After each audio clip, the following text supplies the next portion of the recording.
CE 331 environmental engineering 1 এই কোর্সটা নিয়ে আমরা ক্লাসে অ্যাটেন্ড হয়েছি।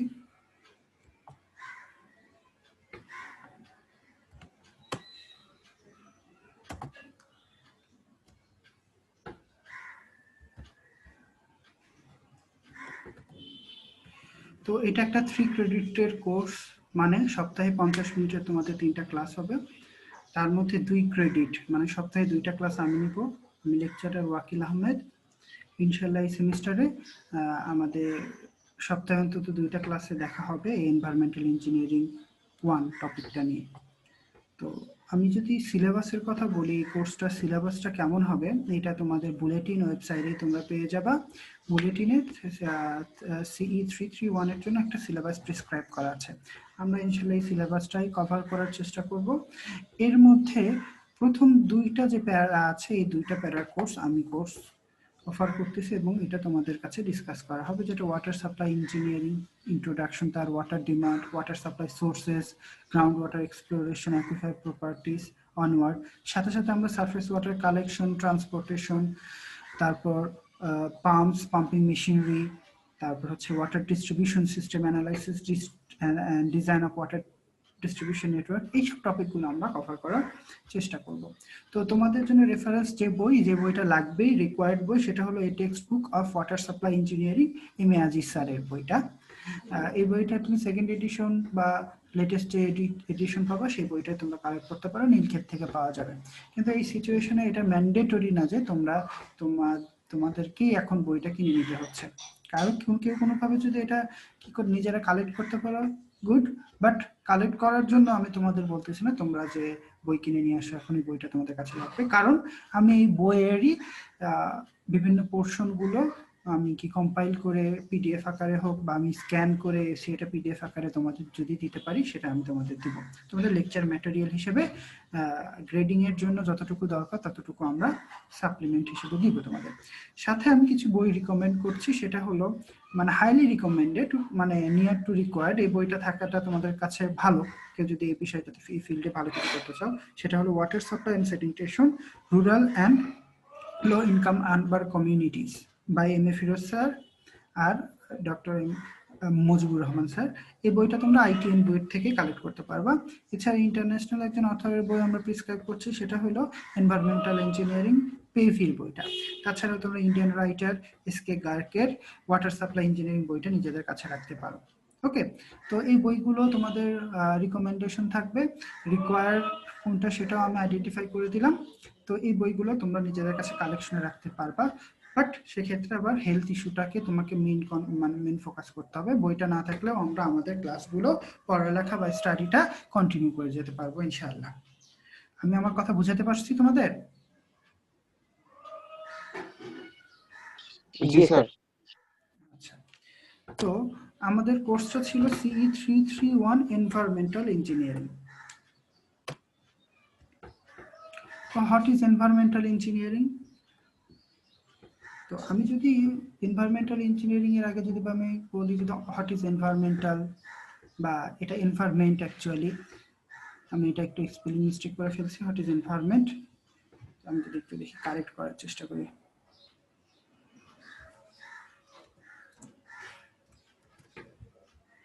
হোয়াট ইজ এনভায়রনমেন্ট, আর সাথে সাথে আরেকটা কথা হচ্ছে হোয়াট ইজ ইঞ্জিনিয়ারিং, তাই না? তো বলো তো এনভায়রনমেন্ট সম্পর্কে তোমরা কবে থেকে পড়ালেখা করতেছো? এনভায়রনমেন্ট নিয়ে কখন থেকে তোমরা পড়ালেখা করতেছো, ধারণা আছে? জি স্যার, ক্লাস 2 থেকে। ক্লাস 2 থেকে, 1-2 থেকে, গুড। তো এনভায়রনমেন্ট সম্পর্কে আমরা অনেক আগে থেকে পড়ে আসতেছি। তো আবার আমি যদি একটু দেখি এনভায়রনমেন্ট কি, তো আমি কিছু দুজন সোসিওলজিস্টের ডেফিনেশন আনছি এখানে বলতেছে environment is anything immediately surrounding an object and exerting a direct influence on it. মানে কোনো একটা অবজেক্টের চারপাশে যা আছে সেটা যদি অবজেক্টের উপর কোনো ইনফ্লুয়েন্স ক্রিয়েট করে, তাহলে এই সারাউন্ডিংটাই ওই অবজেক্টের জন্য এনভায়রনমেন্ট। ঠিক আছে? তো আরেকজন বলছে, রস বলছে, সে বলছে কি environment is an external force which influences us. আমাদের চারপাশে যে এনভায়রনমেন্ট বা আশেপাশের যে এক্সটার্নাল ফোর্স, আমাদের বাইরের যে ফোর্সগুলো আমাদেরকে ইনফ্লুয়েন্স করে, সেটাই হলো আমাদের এনভায়রনমেন্ট। তো সিম্পলি যদি আমি বলি, ডিফাইন যদি করতে চাই এনভায়রনমেন্টকে, environment can be defined as one's surroundings. বুঝতে পারছি? এনভায়রনমেন্ট হলো মানে কোনো কিছুর সারাউন্ডিং এ যা আছে সেটাই হলো তার এনভায়রনমেন্ট।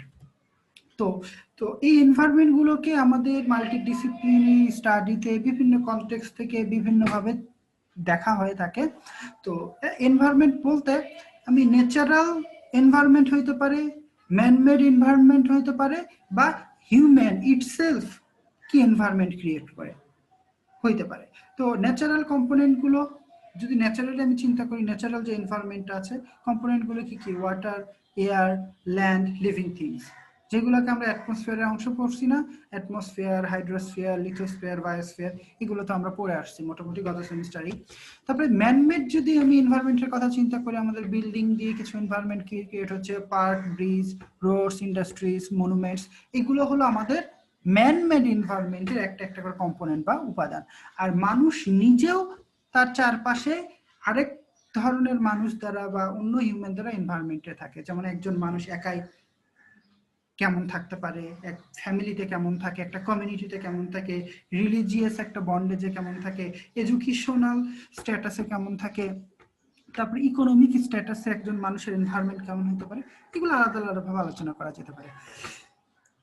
আমরা আমাদের কোর্সটাতে অ্যাজ ইঞ্জিনিয়ারিং পার্সপেক্টিভ থেকে অ্যাজ এ ইঞ্জিনিয়ার আমরা কিন্তু নেচার বা হিউম্যান মেড এনভায়রনমেন্টকে নিয়ে ফোকাসড আলোচনা করব। তো আমরা তার আগে যে জানার চেষ্টা করি ইঞ্জিনিয়ারিং বিষয়টা কি, what is engineering.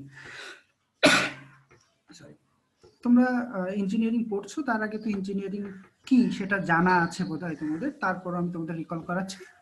Engineering is the use of science and math to design or make things.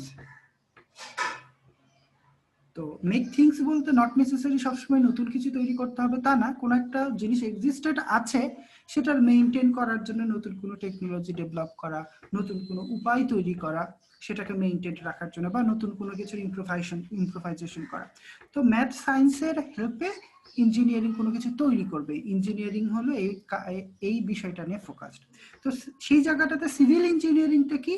So civil engineering is a professional engineering discipline that deals with the design, construction and maintenance of the physical and naturally built environment, including public works such as roads, bridges, canals, dams, airports, sewage system, pipeline, structural component of the building and railways, etc.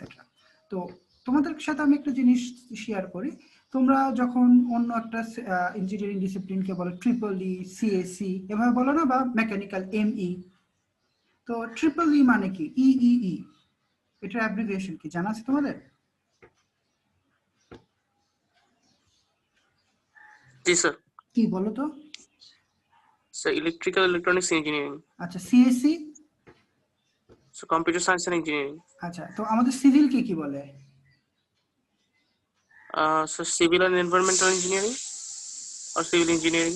Civil engineering, but এটা কি কোনো short form আমরা generally ব্যবহার করি? কাউকে যদি বলো আমি সি, তুমি জেনারেল মাসে যদি বলো আমি সিই তে পড়ি, কেউ কি কিছু বুঝতে পারবে? না স্যার, সাধারণত বুঝতে পারে না। সাধারণত বুঝতে পারে না। তো কথা হলো আমাদের আবেগপ্রবণ যারা ইঞ্জিনিয়ার আছে বা অনেকে মানে অফিসিয়াল না, তারা সিভিল, CIVIL, এটাকে অনেকভাবে ভাগ করে। কেউ ভাগ করে এইভাবে যে civil stands for construction, investigation of various information and levelling, বুঝছো? CIVIL। আর তার চেয়ে বেশি আবেগপ্রবণ যারা, তারা আবার এভাবে বলে civil engineering is very important for life, বুঝছো? C for civil engineering, I for is, V for very, I for important and F for L, বুঝছো? তো আমরা যে সিভিল ইঞ্জিনিয়ারিং এর কর্মযোগ্য বা সিভিল ইঞ্জিনিয়ারিং এর যে ফোকাসড এরিয়া যদি দেখি, সেটা দেখো আমাদের roads, bridge, canal, dam, airport, sewage system, pipeline, structure component, railway. তুমি দেখবে এটা কিন্তু একজন হিউম্যান বিং এর বেসিক নিডস যেগুলো আছে সেই জায়গাগুলোতে কাজ করে আমাদের সিভিল ইঞ্জিনিয়াররা, ঠিক ঠিক আছে? তো ওই জন্য মাদার অফ ইঞ্জিনিয়ারিং বলা হয় সিভিল ইঞ্জিনিয়ারিংকে। তো সিভিল ইঞ্জিনিয়ারিং এর মানে জেনারেলি 5টা ডিভিশন করা হয় আমাদের দেশে, বাইরে মানে জেনারেলি এখন সিভিলকে এনভায়রনমেন্টের সাথে একবার অ্যালাইন করা হয়ে গেছে, কিন্তু এখনো সিভিলকে 5টা ডিসিপ্লিনে ভাগ করা হয়: structural, transportational, geotechnical, environmental, water resources, তাই না? এইভাবে ভাগ করা হয়। তো সিভিল ইঞ্জিনিয়ারিং এর একটা যে ডিস্টিংক্ট পার্ট হলো আমাদের এনভায়রনমেন্টাল ইঞ্জিনিয়ারিং। তো এনভায়রনমেন্টাল ইঞ্জিনিয়ারিংটা কি? তো এনভায়রনমেন্টাল ইঞ্জিনিয়ারিং কি কি বিষয়ে ফোকাস করে সেটা দ্বারাই তার ডেফিনেশন তৈরি করা যেতে পারে। তো সিভিল ইঞ্জিনিয়ারিং এর মধ্যে এনভায়রনমেন্টাল ইঞ্জিনিয়ারিং যে পোর্শনটা, তারা concern about the environment and the management of the natural resources. Okay, আমাদের যে পরিবেশ সম্পর্কে তারা চিন্তা ভাবনা করে, তার ম্যানেজমেন্ট করে এবং ন্যাচারাল রিসোর্স গুলোকে ইউটিলাইজ করে। তা এছাড়া সে অ্যাটেনশন দেয় কোথায়? Biological, chemical and physical reaction in the air, land and water environment. তুমি যদি তোমার চারপাশে তাকাও তাহলে তুমি কি দেখতে পারবা? বাতাস আছে, তুমি ল্যান্ড বা আর্থ ক্রাস্টের উপর আছো, এবং তোমার আশেপাশে হাইড্রোস্ফিয়ার আছে যেটা ওয়াটার এনভায়রনমেন্ট আছে। তো এই ওয়াটার এনভায়রনমেন্ট, ল্যান্ড এনভায়রনমেন্ট বা এয়ারে একটা উপাদান আরেকটা উপাদানের সঙ্গে বায়োলজিক্যালি কিভাবে রিলেটেড, কেমিক্যালি কিভাবে রিলেটেড, ফিজিক্যালি কিভাবে রিলেটেড, এটা কি করে গভীরভাবে লক্ষ্য রাখে এনভায়রনমেন্টাল ইঞ্জিনিয়ারিং। এবং এইসব ক্ষেত্রে আমাদের ডিটোরিয়েশন ঘটে সময়ের সাথে সাথে, যেমন তোমরা বলতেছো বায়ু দূষণ হচ্ছে, air pollution, water pollution, soil pollution, sound pollution, এইগুলো সম্পর্কে তোমরা এবং আমরা সবাই তো কি জেনারেলি কনসার্ন বা সবাই জানি। তো এইগুলো কি প্রবলেম ক্রিয়েট হচ্ছে, যেটা আমাদের হেলথ ইস্যু দেখা যায়। এয়ার, ল্যান্ড বা ওয়াটার পলিউশনের কারণে আমাদের কি ওয়াটার কনজিউম করলে বা এয়ার ইনহেল করলে আমরা হিউম্যান বিং, অ্যানিমেল, এবং প্লান্ট সবাই কি করছে? ক্ষতিগ্রস্ত হচ্ছে। তো এইসব ক্ষেত্রে এনভায়রনমেন্টাল ইঞ্জিনিয়ারিং কাজগুলো কি এগুলোকে ইন্টার রিলেশন ভালোভাবে লক্ষ্য করা, কি কি প্রবলেম ক্রিয়েট হচ্ছে সেগুলোকে আইডেন্টিফাই করা এবং ইমপ্রুভ টেকনোলজি ডেভেলপ করা, যাতে এর ক্ষতিকর দিকগুলো কমানো যায় বা হিউম্যান হেলথে ডেভেলপ করা যায়। বুঝতে পারছি? মানে হিউম্যান ডিরেক্ট সাস্টেনেবিলিটির সাথে এনভায়রনমেন্টাল ইঞ্জিনিয়ারিং জড়িত।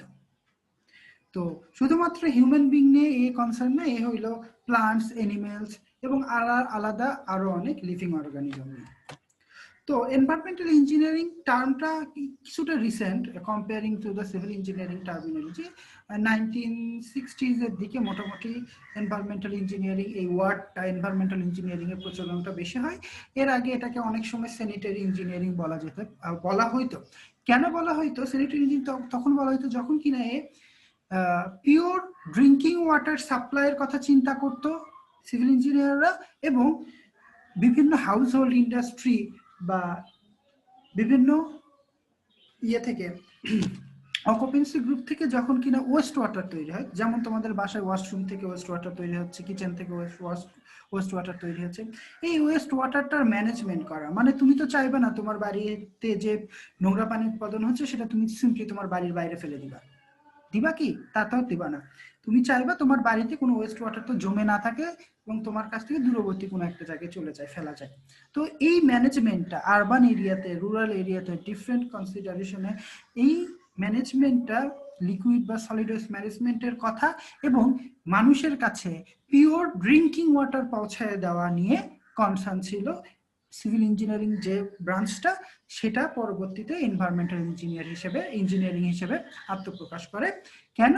কারণ ধীরে ধীরে সিভিলাইজেশনের সাথে সাথে আমাদের এয়ারের কন্টামিনেশন হচ্ছে, ল্যান্ড কন্টামিনেশন হচ্ছে, মানে air pollution, land pollution, sound pollution. তো এই সব পলিউশন মিটিগেশন, পলিউশন রিডাকশন এবং এখান থেকে মানুষকে কিভাবে বেঁচে রাখা যায়, এইসব নিয়ে চিন্তা ভাবনা করতে করতে আলটিমেটলি স্যানিটারি ইঞ্জিনিয়ারিং থেকে এনভায়রনমেন্টাল ইঞ্জিনিয়ারিং একটা বড় পরিসরে আত্মপ্রকাশ করছে। এখন দেখা যায় এনভায়রনমেন্টাল ইঞ্জিনিয়ারিংটা প্রতিটা ইঞ্জিনিয়ারিং এর সাথে বা প্রতিটা ব্রাঞ্চের সাথে ওতপ্রোতভাবে জড়িত। Structural, transportational, geotechnical, water resources. কারণ কোনো একটা জিনিস তৈরি করলে, সেটা রাস্তা, বিল্ডিং যাই হোক, সে কিন্তু পরিবেশের উপর একটা বিরূপ প্রতিক্রিয়া সৃষ্টি করে। এই বিরূপ প্রতিক্রিয়া কিভাবে কমানো যায় এবং যদি প্রতিক্রিয়া তৈরি হয় সেখান থেকে মানুষকে কিভাবে সেফ রাখা যায়, এইসব নিয়ে আমাদের এনভায়রনমেন্টাল ইঞ্জিনিয়াররা কাজ করে। দ্যাটস ওয়াই ওয়ার্ল্ড ওয়াইড এখন সিভিল ইঞ্জিনিয়ারকে শুধু সিভিল ইঞ্জিনিয়ারিং না বলে সিভিল অ্যান্ড এনভায়রনমেন্টাল ইঞ্জিনিয়ারিং হিসেবে তারা বলছে, কারণ সব ক্ষেত্রে এনভায়রনমেন্টাল ইঞ্জিনিয়ারিং এর কাজ থেকে যাচ্ছে।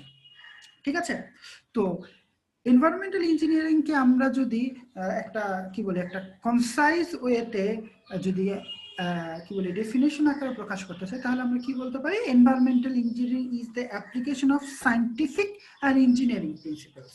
মানে ইঞ্জিনিয়ারিং প্রিন্সিপালস বলতে কি সায়েন্স অ্যান্ড ম্যাথমেটিক্স এর অ্যাপ্লিকেশন তৈরি করা, এবং সেটা অবশ্যই সায়েন্টিফিক হইতে হবে, তাই না? তাহলে environmental engineering is the application of scientific and engineering principles to improve and maintain the environment। মানে কি এনভায়রনমেন্টকে মেইনটেইন করা এবং তার ইমপ্রুভমেন্ট ঘটানো। কেন? টু প্রোটেক্ট হিউম্যান হেলথ, মানুষের হেলথটাকে প্রোটেক্ট করা, protect nature's beneficial ecosystem, natural যে ইকোসিস্টেম গুলো আছে, যেটা হচ্ছে সাগরের পানিতে বলো, নদীর পানিতে বলো, যে পুকুরে বলো, বন জঙ্গলে যে ইকোসিস্টেম বাস্তু সংস্থানগুলো আছে, সেই বাস্তু সংস্থানগুলোকে রক্ষা করা, এবং environmental related enhancement of the quality of the human life। মানে এটা কথাটা একটু টাফ মনে হচ্ছে, কিন্তু যদি উদাহরণ দিই, যেমন আমাদের এয়ার পলিউশন হচ্ছে, ঢাকা শহরে অনেক গাড়ি থেকে ইমিশন হচ্ছে, ইন্ডাস্ট্রি থেকে আমাদের ওই তো carbon dioxide, carbon monoxide, sulphur dioxide উৎপাদন হচ্ছে, যার কারণে আমাদের এয়ারটা পলিউটেড হয়ে যাচ্ছে। এখন আমি যদি কোনোভাবে কোনো টেকনোলজি ডেভেলপ করতে পারি যার মাধ্যমে এই ইমিশনটা কমানো যায়, যার মাধ্যমে এয়ার পলিউশন কমানো যায়, তাহলে কি হয়ে যাচ্ছে? কমাইলে কি হয়ে যাবে? মানুষের রোগে আক্রান্ত হওয়ার প্রবণতা কমে যাবে, সংখ্যা কমে যাবে, মানে হিউম্যান লাইফের কোয়ালিটি ডেভেলপ করতেছে। ঠিক আছে, তো হিউম্যান লাইফ কোয়ালিটি ডেভেলপমেন্টের জন্য আমাদের এনভায়রনমেন্টাল ইঞ্জিনিয়ারিং কাজ করতেছে। তাহলে তুমি দেখবা টপ টু বটম, তুমি ঘুমাতে যাওয়া পর্যন্ত সব ক্ষেত্রেই কিন্তু এনভায়রনমেন্টের ইফেক্ট দ্বারা তুমি কি হচ্ছে? ইনফ্লুয়েন্সড হচ্ছ, এবং এনভায়রনমেন্টাল ইঞ্জিনিয়ারিং সেই জিনিসগুলো হিউম্যান বিং, এনিম্যাল, প্ল্যানেট বা ইটসেলফ আমাদের আর্থের জন্য নতুন টেকনোলজি ডেভেলপ, তার মেইনটেইন, ইম্প্রোভাইজেশন, ইমপ্রুভমেন্ট, এসব কাজে নিয়োজিত। তো এনভায়রনমেন্টাল ইঞ্জিনিয়ারিং নিয়ে আমরা যদি বলি, এনভায়রনমেন্টাল ইঞ্জিনিয়ারিং কি কি কাজ করতে পারে? তুমি বলতে পারো তোমাদেরকে পিওর ড্রিঙ্কিং ওয়াটার তোমার বাড়িতে পৌঁছায় দিবে, তোমার বাড়িতে উৎপাদিত ওয়েস্ট ওয়াটার গুলো নিয়ে যাবে। শুধুমাত্র তো লিকুইড ওয়েস্ট নাই, সাথে সলিড ওয়েস্ট আছে, মানে যেগুলো শক্ত। তুমি ধরো একটা চিলক্সের বার্গার খাইলা, বার্গার খাওয়ার পর কতগুলো প্যাকেট পাবা, ওগুলো কি তুমি বাসায় রেখে দাও না ফেলে দিবা? তাই না? এগুলো ফেলে দেবে, এগুলো সলিড ওয়েস্ট তৈরি হচ্ছে। সো এই ওয়েস্ট গুলো ম্যানেজমেন্ট করতে হবে, তোমার বাড়ি থেকে এমন কোনো জায়গায় নিয়ে যেতে হবে যার কারণে এমন ভাবে নিয়ে যেতে হবে যাতে তোমার কোনো ক্ষতি না হয়, তুমি এই ডেব্রিজ, ময়লা আবর্জনা বা ওয়েস্ট থেকে দূরে থাকো। তো আমাদের ইঞ্জিনিয়ারিংটাকে, এনভায়রনমেন্টাল ইঞ্জিনিয়ারিংকে আমি যদি ব্রড সেন্সে বলি, এখন ড্রিঙ্কিং ওয়াটারকে কনসার্ন করে ইঞ্জিনিয়ারিং আছে, তারপরে লিকুইড যে ওয়েস্ট আছে সেই ওয়েস্ট গুলোর ম্যানেজমেন্ট নিয়ে এক ধরনের ইঞ্জিনিয়ারিং আছে, বা সলিড ওয়েস্ট আছে, এইগুলো নিয়ে ইঞ্জিনিয়ারিং আছে। তাছাড়া এয়ার বা ল্যান্ড, এগুলো নিয়ে তো আলাদাভাবে এনভায়রনমেন্টাল ইঞ্জিনিয়ারিং কনসার্ন আছে। তো তোমাদের যদি বুলেটিনে দেখো, এনভায়রনমেন্টাল ইঞ্জিনিয়ারিং এ তোমাদের 3টা পার্ট আছে, এনভায়রনমেন্টাল ইঞ্জিনিয়ারিং 1 3-1 এ, 2 সেটা 3-2 তে, আর 3 যেটা 4-1 এ পড়ানো হয়। তো সেই জায়গাটাতে এই 3-1 এ আমরা ওয়াটার নিয়ে এনভায়রনমেন্টাল ইঞ্জিনিয়ারিং বা এনভায়রনমেন্টাল ইঞ্জিনিয়ার ওয়াটার নিয়ে যেখানে কনসার্ন, সেই টপিকটা নিয়ে আলোচনা আমরা করব। সেটাকে আমরা বলি ওয়াটার সাপ্লাই ইঞ্জিনিয়ারিং। তো বলো তো, ঢাকা শহরে তুমি তোমার বাসার কিচেনে যে ট্যাপটা খুললে পানি পাও, এই পানিটা আসে কোথায় থেকে? ওয়াসা। ওয়াসা কি? কে ও? ও মানুষ নাকি? ওয়াসা কি কোনো মানুষ, অর্গানাইজেশন, না অন্য কিছু?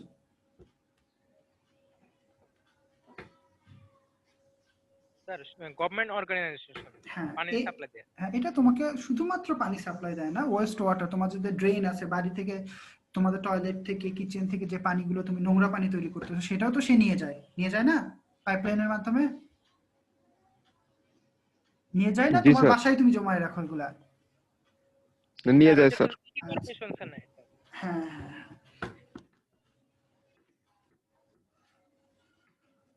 তো এই কথা হলো, তা ওয়াটার সাপ্লাই ইঞ্জিনিয়ারিংটা হয়ে গেল। এখন আবার তুমি যে গ্রাম অঞ্চলে তুমি পানি কোথায় থেকে পাও? তুমি যদি তোমার গ্রামের বাড়িতে যাও, ঢাকার বাইরে কোনো একটা জেলা শহরে, উপজেলা শহরে, গ্রামে যাও, তখন তুমি পানিটা কোথায় থেকে পাও তোমরা? স্যার এটা কি বলছেন? টিউবওয়েল। আবার তুমি যদি দেখো দক্ষিণাঞ্চলে দুবলার চর নাম শুনছো?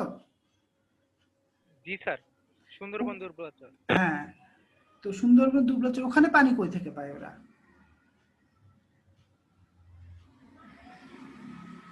স্যার পানিটা স্যার কারণ ওটা তো লবণ। সরি, তোমার কথা শুনতে পাচ্ছি না।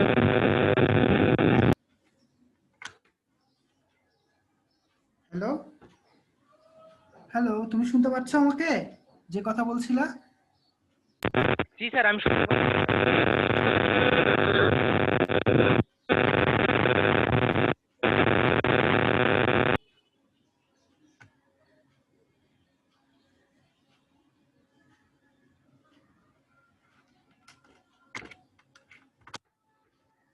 আমাকে শুনতে পাচ্ছ তোমরা? জি স্যার, শুনতে পাচ্ছি আপনাকে। আচ্ছা, ওর ওখানে কি শব্দ হচ্ছিল না কথায়? জি স্যার, অনেক বেশি শব্দ হচ্ছিল।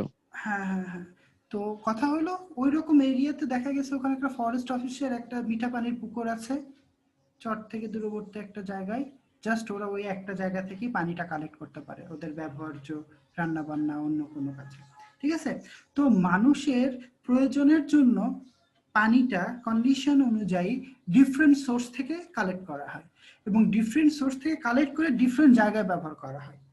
ঠিক আছে, তুমি ঢাকা শহরে যদি বলো ওয়াসার সাপ্লাই পাইপলাইনের মাধ্যমে জেনারেলি ম্যাক্সিমাম বাসা বাড়ি বা অফিস আদালতে পানি সাপ্লাই করা হয়, সেই পানিটা দূরবর্তী কোনো একটা জায়গা থেকে কালেক্ট করা হয়।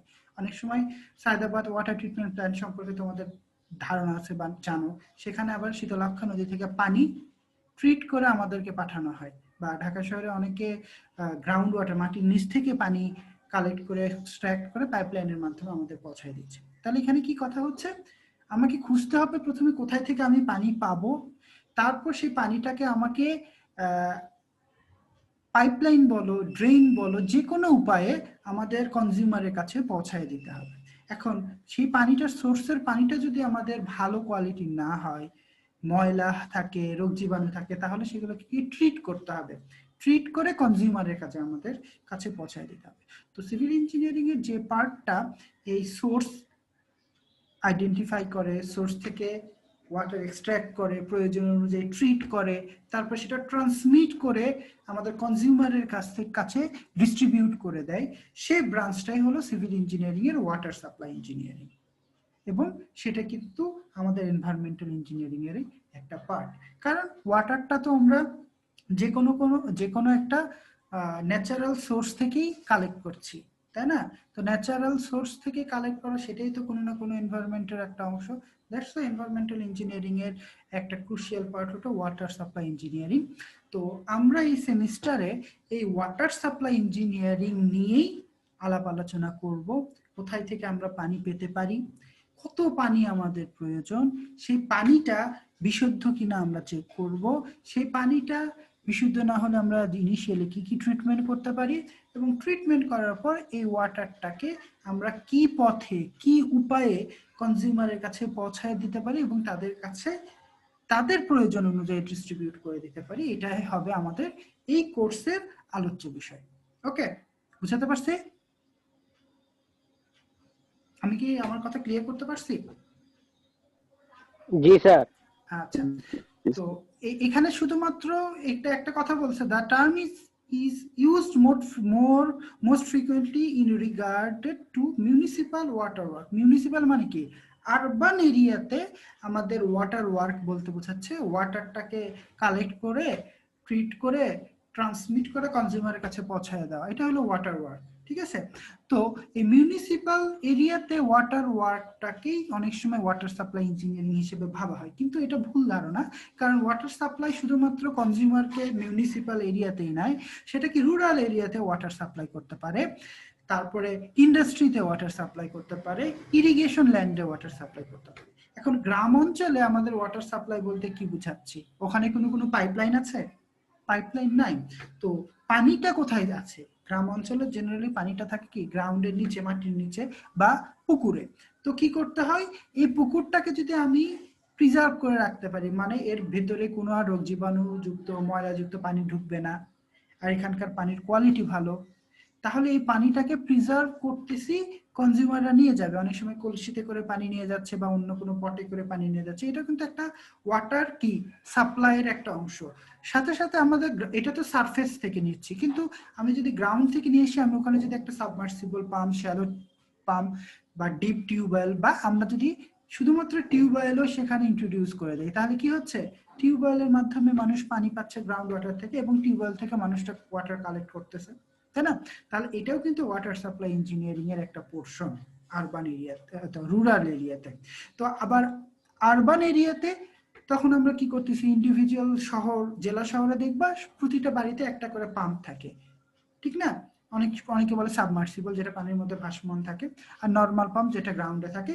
এই পাম্পের মাধ্যমে তারা নিজেরাই মাটির নিচ থেকে পানি কালেক্ট করে নিচ্ছে, এটা হলো তাদের জন্য ওয়াটার সাপ্লাই সিস্টেম। কিন্তু ঢাকা শহরে প্রতিটা বাড়িতে কিন্তু এই দেওয়া হয় নাই, প্রভিশন দেওয়া হয় না যে যে কেউ নিজের মতো করে গ্রাউন্ড থেকে পানি কালেক্ট করবে, বুঝতে পারছি? তো এখানকার জন্য আবার পাইপ ওয়াটার নেটওয়ার্ক বা পাইপ ওয়াটার সাপ্লাইয়ের ব্যবস্থা রাখতে হয়। তো জেনারেলি এখানেই খুব বেশি আমাদের ইঞ্জিনিয়ারিং কাজ হয়ে থাকে, এই জন্য অনেক সময় মিউনিসিপ্যাল ওয়াটার ওয়ার্ককে ওয়াটার সাপ্লাই ইঞ্জিনিয়ারিং বলা হয়। বাট তোমাদের জানতে হবে ওয়াটার সাপ্লাই ইঞ্জিনিয়ারিং এত ন্যারো ফিল্ডকে ফোকাস করে না, সে আরো বড় এরিয়াতে কাজ করে। অনেক সময় ইন্ডাস্ট্রিতে পানি সাপ্লাই করে, সাপ্লাই মানে ইন্ডাস্ট্রি নিজেই পানি উৎপাদন করবে, হয়তো সে নদী থেকে ট্রিটেড ওয়াটার কালেক্ট করবে, এটা হলো তার জন্য ওয়াটার সাপ্লাই সিস্টেম। বা ইরিগেশনের জন্য আমরা ডিপ টিউবওয়েল থেকে পানি নিচ্ছি এবং ক্যানাল বা খালের মাধ্যমে আল কেটে কেটে আমরা পানিটাকে ইরিগেশন ল্যান্ডের এক জায়গা থেকে আরেক জায়গায় টেনে নিয়ে যাচ্ছি, এটাও কিন্তু আমাদের ওয়াটার সাপ্লাই ইঞ্জিনিয়ারিং এর কনসার্ট। তো ইনশাল্লাহ আমি আমার পার্টে কভার করার চেষ্টা করব কি কি ওয়াটারের কি কি সোর্স থাকতে পারে, তো সেই সোর্স থেকে পানিটা আমরা কিভাবে কালেক্ট করতে পারি, সেই পানিটা আমরা কি পথে কি উপায়ে ট্রান্সমিট করে নিয়ে যেতে পারি, কোথায়, কনজিউমারের কাছে, অথবা যদি ট্রিটমেন্ট করার প্রয়োজন হয় ট্রিটমেন্ট প্ল্যান্টে, তারপর ট্রিটমেন্ট প্ল্যান্ট থেকে ওয়াটারটা আমি কনজিউমারের কাছে পৌঁছায় দিতে পারি, সেটা হলো কি আমাদের ডিস্ট্রিবিউশন সিস্টেম। ওকে, তো ট্রিটমেন্ট প্ল্যানটাকে বা ট্রিটমেন্ট অংশটা নিয়ে কনসার্ন থাকবে তোমাদের ম্যাডাম, যিনি কিনা অ্যাক্রেডিটেড ক্লাস নেবেন, আর বাদবাকি অংশটা আমি কভার করার চেষ্টা করব। ওকে, তো আমাদের কোর্স নিয়ে আমি মোটামুটি এতটুকু আলোচনা করলাম। ইনশাল্লাহ আগামী দিন থেকে আমরা ডিরেক্টলি কোর্সে প্রবেশ করব। এই ক্ষেত্রে তোমাদের বলে রাখি, মোটামুটি আমি 6টা টপিক কভার করার চেষ্টা করব, আর 2টা টপিক কভার হয়ে গেলেই তোমরা মেন্টালি প্রিপেয়ার থাকবা যে তোমাদের সিটি হবে। যেহেতু আমরা অনলাইনে ক্লাস করতেছি, আমরা এখনো বলতে পারছি না আমাদের ক্লাস টেস্ট বা সিপি গুলো কিভাবে নেওয়া হবে, সেটা আমাদের ইউজিসি গাইডলাইন অনুযায়ী আমরা ফলো করার চেষ্টা করব। ওকে, এখানে আর কারো কোনো কোশ্চেন আছে, কোয়ারি আছে, থাকলে আমার কাছে জিজ্ঞেস করতে পারো।